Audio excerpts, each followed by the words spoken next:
पूरी जिंदगी कपूर में आग लगाते लगाते बीत गई, तो कपूर में आग क्यों लगाई जाती है? शिव महापुराण में लिखा, भगवान राम ने जब अश्वमेध यज्ञ किया, उसके पहले देवताओं ने जब यज्ञ किया, अश्वमेध यज्ञ का जो अश्व था, वो अश्व को कहां भेजा जाए, ये अश्व के चक्कर में फिर लड़ाई होगी। भगवान वशिष्ठ बाबा ने कहा, इस अश्व को कपूर का रूप देता हूं और कपूर के रूप में अग्नि में इसको समाहित कर देता हूं। भगवान राम ने वशिष्ठ बाबा से कहा, आप बताओ, ये कपूर अग्नि में डालोगे, इसका क्या फल होगा?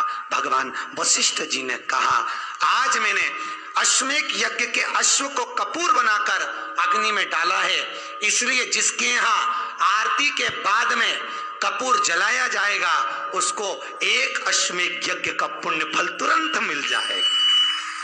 वो अश्वमेध यज्ञ का फल पाने के लिए कपूर लगाया जाता है, और वो एक क्षण के लिए लगाया जाता है। जब तक कपूर जले तब तक थाली को नीचे नहीं रखा जाता, ये नियम है।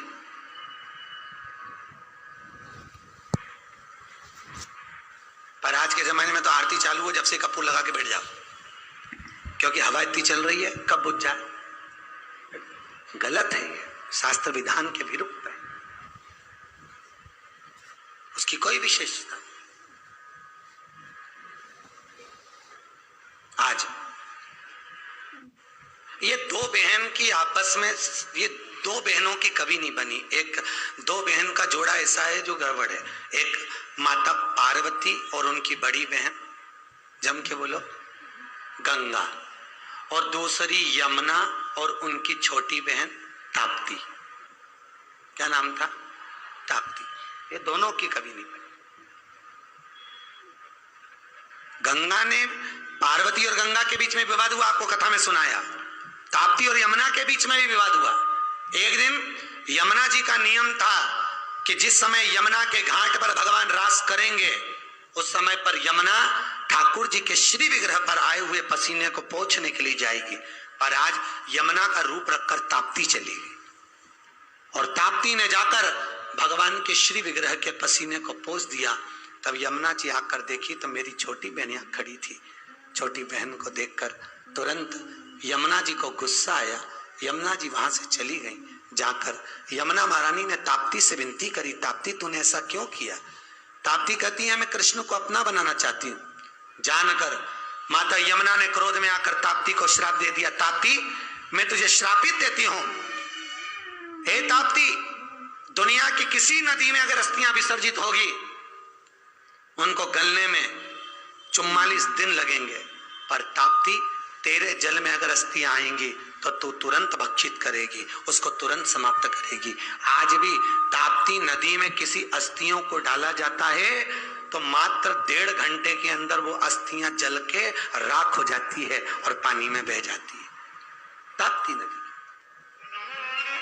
और आज के जमाने में जितना जितना जितना जितना जितना जितना डूबो,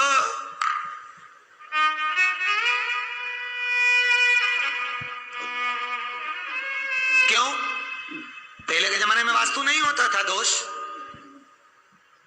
पहले के जमाने में पितृदोष नहीं होता था। क्यों? क्योंकि घर की मां घर के परिंदे में से, मटके में से लोटा भरती थी, और घर का रसोई घर घर के बीच होता था। पूरे घर में परिंदा पितरों का स्थान होता था। वहां से पानी भरकर पूरे घर में से निकलकर शंकर जी को चढ़ाने जाती थी। तो उसी लोटे में परिंदे का पानी जाता था तो पितृदोष, और घर में से निकल के जाती थी तो वास्तु दोष, दोनों शंकर को समर्पित हो जाते थे। इसलिए दोनों दोष घर में नहीं होते। आज के जमाने में मंदिर का ही लोटा, मंदिर का ही पानी और मंदिर का ही सब।